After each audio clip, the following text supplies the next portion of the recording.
अहमदाबाद विमान दुर्घटनेमध्ये राजस्थानमधील डॉक्टर कुटुंबाचा दुर्दैवी मृत्यू झालाय। डॉक्टर कोनी व्यास राजीनामा देऊन हे पती प्रदीप जोशींसह लंडनला कायमस्वरूपी स्थायिक होण्यासाठी चाललेल्या होत्या।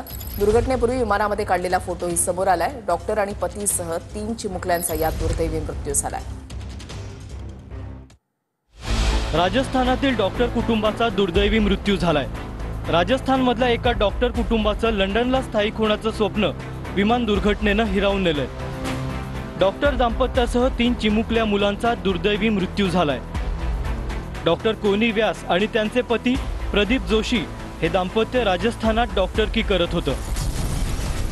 मात्र आपल्या 3ही मुलांसह त्यांनी लंडनला स्थायिक होण्याचा निर्णय घेतला होता। दुर्घटनेपूर्वी विमानतळावरचा आनंदात असणारा या कुटुंबाचा फोटो पाहून अनेकांची मनं सुन्न होत आहेत।